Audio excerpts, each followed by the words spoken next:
I'm gonna show you all the stories for the Requiems. Because when you hit max rank, you can listen to all the stories.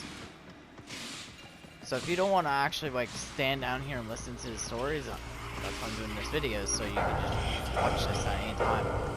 If you wonder what that bang is, that's a new Easter egg with Lloyd.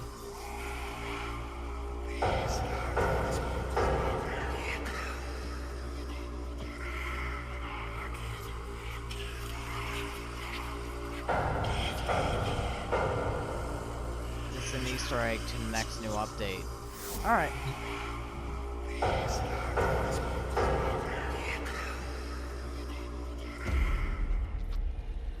Loke, void. From brooding gulfs are we beheld by that which bears no name. Its heralds are the stars it fells, the sky and earth aflame. Corporeal laws are unwrit as suns and love retreat. To cosmic madness, laws submit, though stalwart minds entreat. In luminous space, blackened stars they gaze, accuse, deny. Roiling, moaning, this realm of ours in madness lost shall die. Carrion hordes trill their profane accord with eldritch plans. To cosmic forms from tangent planes, we end as we began.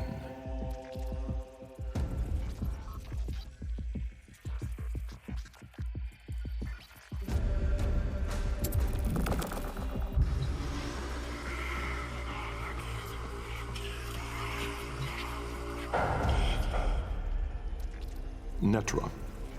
Decay. Time, to us, is all but conquered. Our sacred kuva moves us on to new skin. We numb to our daily, yearly trifles, and remedy those memories that bring lasting misery. With all our misdeeds, our excess, our indignity, we are haunted by nothing. But not for me, for with each passing day, there grew within a tumorous idea. It was minute in those early days, the pale-reaching digits severed on the floor, studied with reverence, with greed.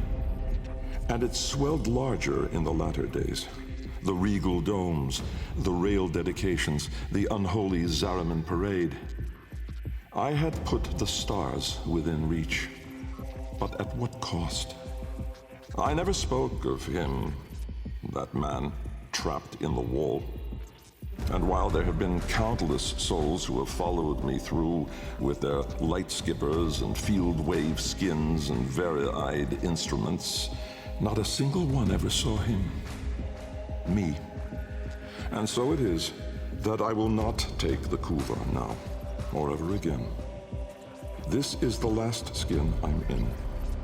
Because of this idea, that I cannot be sure that in all that smoked commotion, in all that panic and fear, in that bending light and blinding dark, was it I who escaped?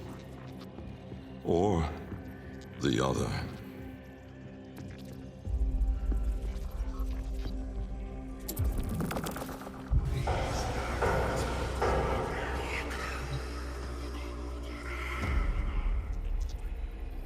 Kra. Time. An old name, unspoken in the centuries since my mother reared me. A soft hiss, soothing as a viper's gaze. Little Bengal. The other me reached out, offering his hand, gliding toward me without moving, as though the distance between us was now collapsing. A confusion, most euphoric, filled my mind.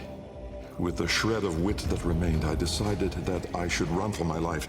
At once, crazed and frantic, I fled. But I made no forward progress. Instead, the world compressed evermore around me, as though I were an anchor pulling the shore to reach. When I arrived at the door, or rather, the door arrived at me, I howled, hurling myself inside, out. And then and there I was, lost and unlost, howling on the floor in harmony with my wretched Kalimos, lacerated in flesh and heart, scattered as the bell glass, spilling blood and stomach on the cold stone floor. But I sensed the other there, at the wall's breach behind me, reaching still. I screamed, but my voice was gone. Forever. I looked, but my eyes would never see again. I swept my fist across the floor, snatching broken shards, and in gripping tightly, I filled my hands with ink. "Close it," I wrote.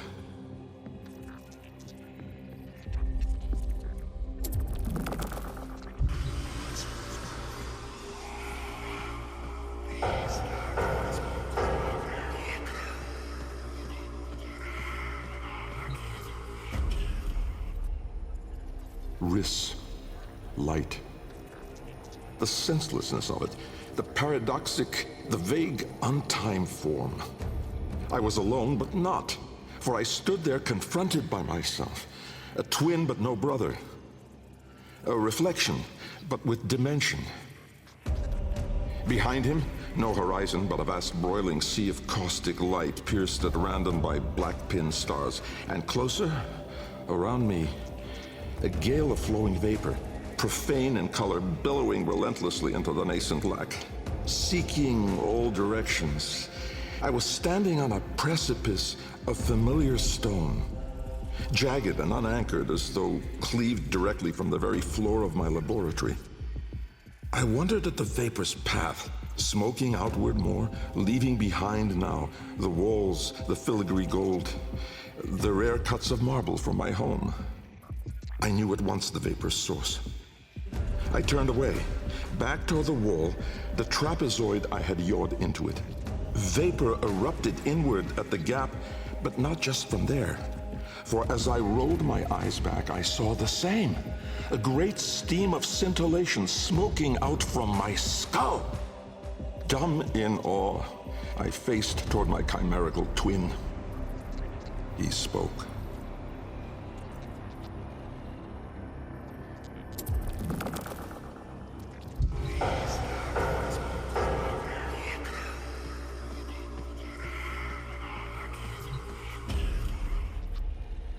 Thas. Chaos. Death was on me, I was certain. I was face down, eyes clenched, my heart pulsing the last of its seconds, and my lungs burning the last of its air. A sudden nostalgia gripped me. I grasped desperately for memory of a storm just past, the fumbling pitch of a child's song. Yet all these thoughts seemed to steal away from my mind like smoke through a vent. I would die empty. I then became aware of another sensation, physical, a web of pain, needles itching into my arm. At once I realized I was alive. Laying in the bell's shattered ceraglass, I groped the ground, warm stone, the floor of my laboratory. So, I had never left. And so, I had failed. Again. I heard a crunch alongside me. Someone stepping through the shattered glass. With great shame, I gasped and rose my head to face my daughter above me. But as I opened my eyes, it wasn't her. It was me.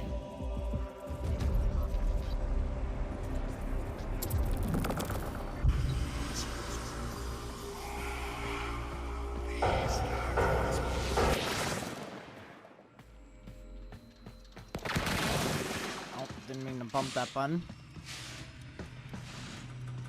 So we're at fast, so I'm gonna go down to the rest of them.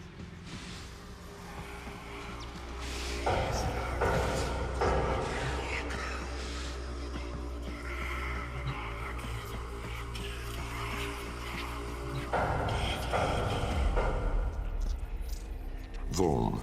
Order. The calipers yawed open the wall between worlds, stretching there a black trapezoidal gap. A door, a mouth. It yawned in the light of the room, splintering it to mesmerizing, unearthly hues. And I, inside the bell, dropping obliquely toward it from my gallows. Mass and time rippled as a sudden vortex jawed before me. My head was vapor, my feet lodestone. The bell around me flexed like a rat paralyzed in a winding, gulping snake. I faltered in the awe of it, stumbling against the ceraglass, and with that shifted the bell's path through the wall. It grazed the caliper membrane, the edge of the door. No worldly edge was as thin, as sharp as could split even light. As the bell faintly grazed it, the ceraglass was all at once rendered like strips of flesh by Dax's blade. My enclosure was beheaded in an instant, but still, I fell, sideways, into the void.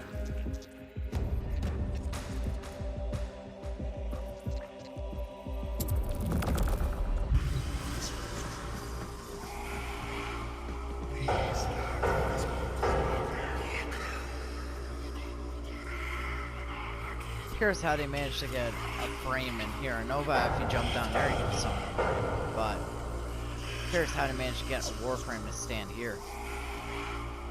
So no Umbra can't get down here unless that's a bug. Jahu. Form. My departure was a day less than any other. When I stepped inside the bell, I saw no crowd through its ceraglass, no skeptical onlookers, no regal send-off. They all had given up on me and my paradoxical formulations. The wasted years had all shown the void to be just that. Nothing. No energy, no entanglement, no form. To spacefaring ambitions, a dead end. On the day, my laboratory was mostly vacant of witnesses, most of all of expectation. Only my sluggish attendants, my sagacious Kavat, Kalimos, and of course my daughter. I had raised her alone, but with inconsistent vigor. In those eyes, her mother's, I did see a terrible reflection of a man that did not exist. A brave and principled man about to make history. In truth, he was a void himself, an outcast, a joke, a nothing. Driven by my humiliation, failure had made me bitter and reckless. I would dive into the depths myself to prove them all wrong. I gave the signal. My daughter grasped the lever. Kalimos then belted out a desperate, rasping growl. But it was too late.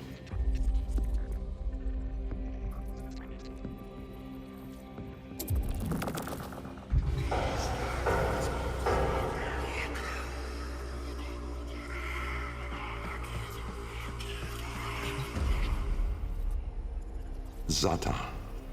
Truth. It began long before us. We who now live our perfect and dull, endless lives. It began long before these moon palaces and body markets hurling around our golden sun. It began long before our light coil thinkers, our radiation wars, our oil, smoke. It began with us. The continuity and its twin, wanderlust. The need for unseen shores deep in our marrow. No judge, jester, queen, or king can escape this old blood. We are nomads, eternal. And when no ocean, mountain, or sky could contain us, our gaze hungered starward. Afar, they mocked us with their brittle light, winking and jeering like dangling iotons, forever out of reach, illuminating the truth. Immortal as we are, we die with the sun. That's where I come in.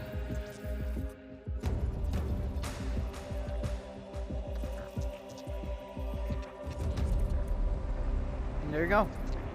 That's all the Requiems.